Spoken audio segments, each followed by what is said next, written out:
Hi hello family, ಎಲ್ಲರಿಗೂ ಅಮ್ಮಾಸ್ ಕೈ ರುಚಿ ಚಾನಲ್ಗೆ ಸ್ವಾಗತ. ಇವತ್ತಿನ ವಿಡಿಯೋನಲ್ಲಿ ತುಂಬ ಡಿಫ್ರೆಂಟಾಗಿ ಬೇರೆ ವಿಧಾನದಲ್ಲೇ ಚನ್ನಾ ಮಸಾಲ ರೆಸಿಪಿನ ಮಾಡಿ ತೋರಿಸ್ತಾ ಇದ್ದೀವಿ. ಈ ಒಂದು ರೆಸಿಪಿ ತುಂಬ ರುಚಿಯಾಗಿರುತ್ತೆ, ಹಾಗೆ ತುಂಬ ಡಿಫ್ರೆಂಟ್ ಟೇಸ್ಟ್ನೇ ಕೊಡುತ್ತೆ ಅಂತಲೇ ಹೇಳ್ತೀನಿ. ಚನ್ನಾ ಮಸಾಲಾನ ಇಷ್ಟಪಡೋರು ಒಂದು ಸಲ ನಾವು ತೋರಿಸಿರೋವಂಥ ಒಂದು ವಿಧಾನದಲ್ಲಿ ಚನ್ನಾ ಮಸಾಲ ಅಥವಾ ಕಾಬೂಲ್ ಕಡಲೆಕಾಯಿ ಕರ್ರಿ ರೆಸಿಪಿನ ಟ್ರೈ ಮಾಡಿ ನೋಡಿ. ತುಂಬ ರುಚಿಯಾಗಿ ಬರುತ್ತೆ. ಚಪಾತಿಗೆ, ಪೂರಿಗೆ, ಅನ್ನಕ್ಕೆ ಎಲ್ಲದಕ್ಕೂ ಕೂಡ ತುಂಬ ಒಳ್ಳೆ ಕಾಂಬಿನೇಷನ್ನು ಈ ಒಂದು ಚನ್ನಾ ಮಸಾಲ ರೆಸಿಪಿ. ಹಾಗಾದರೆ ಬನ್ನಿ, ಈ ಒಂದು ರೆಸಿಪಿ ಮಾಡೋದಕ್ಕೆ ಏನೆಲ್ಲ ಪದಾರ್ಥಗಳು ಬೇಕು, ಹಾಗೆ ಇದನ್ನು ಮಾಡೋದು ಹೇಗೆ ಅಂತ ನೋಡ್ಕೊಂಬರೋಣ. ಇಲ್ಲಿ ನಾವು 200 ಗ್ರಾಮ್ ಅಷ್ಟು ಕಾಬೂಲ್ ಕಡಲೆಕಾಳನ್ನ ಓವರ್ ಒಂದು ನೈಟ್ ಪೂರ್ತಿ ನೀರಿನಲ್ಲಿ ನೆನೆಸಿಟ್ಕೊಂಡಿದ್ದೀವಿ. ನೀವು ಇನ್ಸ್ಟೆಂಟಾಗಿ ಮಾಡಬೇಕು ಅಂದರೆ ಒಂದು 6 ಗಂಟೆಗಳ ಕಾಲ ನೆನೆಸಿಡ್ಬೋದು, ಅಥವಾ ಒಂದು ಓವರ್ ನೈಟ್ ನೆನೆಸಿದ್ರೆ ಇನ್ನೂ ಚೆನ್ನಾಗಿರುತ್ತೆ. 2 ಟೇಬಲ್ ಸ್ಪೂನಷ್ಟು ಶುಂಠಿ ಬೆಳ್ಳುಳ್ಳಿ paste, 1.5 tablespoon chilli powder, 1 tablespoon ಧನಿಯಾ ಪುಡಿ, ಹಾಗೆ ಅರ್ಧ ಟೇಬಲ್ ಸ್ಪೂನಷ್ಟು ಗರಂ ಮಸಾಲ, 1/4 ಟೇಬಲ್ ಸ್ಪೂನಷ್ಟು ಅರಿಶಿನ, ಒಂದು ಸ್ವಲ್ಪ 1/4 ಟೇಬಲ್ ಸ್ಪೂನಷ್ಟು ಇಂಗು, 2 ಈರುಳ್ಳಿನ ಚಿಕ್ಕದಾಗೆ ಕಟ್ ಮಾಡಿ ಇಟ್ಕೊಂಡಿದ್ದೀವಿ.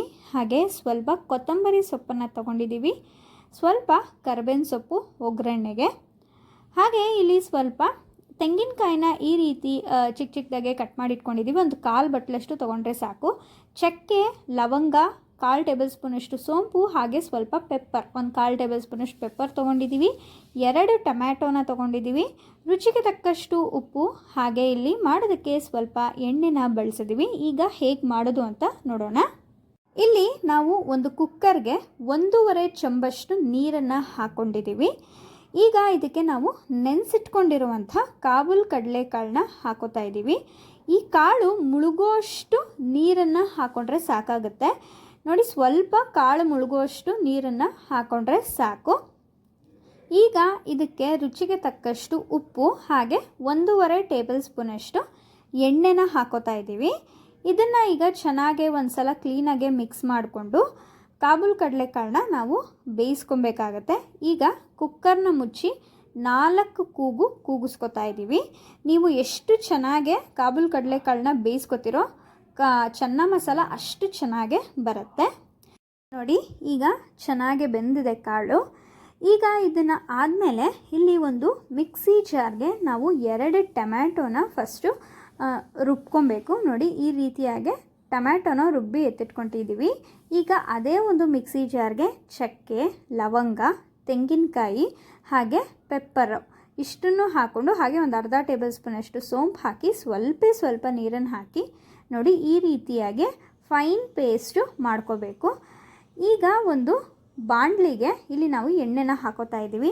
ಎಣ್ಣೆನ ಒಂದು 4ರಿಂದ 5 ಟೇಬಲ್ ಸ್ಪೂನಷ್ಟು ಎಣ್ಣೆ ಹಾಕಿದ್ದೀವಿ. ಎಣ್ಣೆ ಸ್ವಲ್ಪ ಬಿಸಿ ಆದಮೇಲೆ ಇಲ್ಲಿ ಸ್ವಲ್ಪ ಕರಿಬೇವಿನ ಸೊಪ್ಪು, ಹಾಗೆ 2 ಈರುಳ್ಳಿನ ಹಾಕ್ಕೊಂಡು ಈರುಳ್ಳಿನ ಎಣ್ಣೆಯಲ್ಲಿ ಚೆನ್ನಾಗಿ ಫ್ರೈ ಮಾಡ್ಕೊತಾ ಇದ್ದೀವಿ. ಇಲ್ಲಿ ಈರುಳ್ಳಿ ಸ್ವಲ್ಪ ಕಲರ್ ಚೇಂಜ್ ಆಗೋವರೆಗೂ ಚೆನ್ನಾಗಿ ಫ್ರೈ ಮಾಡ್ಕೋಬೇಕಾಗತ್ತೆ. ಈಗ ಇದಕ್ಕೆ ನಾವು ಸ್ವಲ್ಪ ಹಿಂಗನ್ನು ಕೂಡ ಹಾಕೋತಾ ಇದ್ದೀವಿ. ಒಂದು 1/4 ಟೇಬಲ್ ಸ್ಪೂನಷ್ಟು ಹಿಂಗೆ ಹಾಕಿದ್ರೆ ಆಯಿತು. ನಿಮ್ಮ ಹತ್ರ ಇದ್ದರೆ ಹಾಕ್ಕೊಳ್ಳಿ, ಹಿಂಗೆ ಬಂದು ಆಪ್ಷನಲ್ಲು. ಈಗ ಈರುಳ್ಳಿ ಚೆನ್ನಾಗಿ ಫ್ರೈ ಆಗಿದೆ. 2 ಟೇಬಲ್ ಸ್ಪೂನಷ್ಟು ಶುಂಠಿ ಬೆಳ್ಳುಳ್ಳಿ ಪೇಸ್ಟನ್ನು ಹಾಕ್ಕೊಂಡು ಆ ಶುಂಠಿ ಬೆಳ್ಳುಳ್ಳಿ ಪೇಸ್ಟು ಹಸಿ ವಾಸನೆ ಹೋಗೋವರೆಗೂ ಚೆನ್ನಾಗೆ ಫ್ರೈ ಮಾಡ್ಕೊತಾ ಇದ್ದೀವಿ. ಈಗ ಶುಂಠಿ ಬೆಳ್ಳುಳ್ಳಿ ಪೇಸ್ಟಲ್ಲಿರುವಂಥ ಹಸಿ ವಾಸನೆ ಎಲ್ಲ ಹೋಗಿ ಚೆನ್ನಾಗಿ ಫ್ರೈ ಆದಮೇಲೆ ಇದಕ್ಕೆ ನಾವು ಚಿಲ್ಲಿ ಪೌಡರು, ಅರಿಶಿನ, ಹಾಗೆ ಗರಂ ಮಸಾಲ, ಧನಿಯಾ ಪುಡಿ ಇಷ್ಟನ್ನು ಕೂಡ ಹಾಕ್ಕೊಂಡು ಚೆನ್ನಾಗೆ ಫ್ರೈ ಮಾಡ್ಕೊತಾ ಇದ್ದೀವಿ. ಇಲ್ಲಿ ಖಾರದ ಪುಡಿ ಬಂದ್ಬಿಟ್ಟು ನಿಮ್ಮ ಖಾರಕ್ಕೆ ಅನುಸಾರವಾಗಿ ನೀವು ಖಾರ ನೋಡಿಕೊಂಡು ಹಾಕ್ಕೊಳ್ಳಿ. ಈಗ ಇದಕ್ಕೆ ನಾವು ರುಬ್ಬಿಟ್ಕೊಂಡಿರುವಂಥ ಟೊಮ್ಯಾಟೋನು ಕೂಡ ಹಾಕೋತಾ ಇದ್ದೀವಿ. ನಾವು ಟೊಮ್ಯಾಟೊ ಹಾಕಿದ್ಮೇಲೆ ಟೊಮ್ಯಾಟೊಲಿ ಸ್ವಲ್ಪ ಹಸಿ ವಾಸನೆ ಹೋಗೋವರೆಗೂ ಕೂಡ ಚೆನ್ನಾಗಿ ಫ್ರೈ ಮಾಡ್ಕೋಬೇಕಾಗತ್ತೆ. ಹಾಗೆ ನಾವಿಲ್ಲಿ ಪುಡಿಗಳು ಹಾಕಿರೋದ್ರಿಂದ, ಮಸಾಲೆ ಪುಡಿಗಳು ಹಾಕಿರೋದ್ರಿಂದ ಇದು ಕ್ಲೀನಾಗಿ ಫ್ರೈ ಆಗಿ ಎಣ್ಣೆ ಬಿಟ್ಕೋಬೇಕು. ಅಲ್ಲಿವರೆಗೂ ಕೂಡ ನಾವು ಟೊಮೆಟೊ ಹಾಕಿದ್ಮೇಲೆ ಚೆನ್ನಾಗಿ ಫ್ರೈ ಮಾಡ್ಕೋಬೇಕು. ಆದ್ದರಿಂದ ನಾವಿಲ್ಲಿ ಒಂದು ತಟ್ಟೆ ಮುಚ್ಚಿಬಿಟ್ಟು ಒಂದು 5 ನಿಮಿಷಗಳ ಕಾಲ ಬಿಡ್ತಾ ಇದ್ದೀವಿ. ನೋಡ್ತಾ ಇರ್ಬೋದು ಈಗ ಎಷ್ಟು ಚೆನ್ನಾಗಿ ಎಣ್ಣೆ ಬಿಟ್ಕೊಂಡಿದೆ ಅಂತ. ನೋಡಿ, ಇಷ್ಟು ಚೆನ್ನಾಗಿ ಫ್ರೈ ಆದರೆ ಸಾಕು. ಈಗ ನಾವು ಇನ್ನೊಂದು ತೆಂಗಿನಕಾಯಿ ರುಬ್ಕೊಂಡಿರೋದನ್ನು ಕೂಡ ಹಾಕೋತಾ ಇದ್ದೀವಿ. ಈಗ ಈ ಒಂದು ರುಬ್ಬಿರುವಂಥ ಮಿಶ್ರಣನ ಹಾಕ್ಕೊಂಡು ಇದಕ್ಕೆ ನಾವು ನೀರನ್ನು ಹಾಕ್ಕೋಬೇಕು.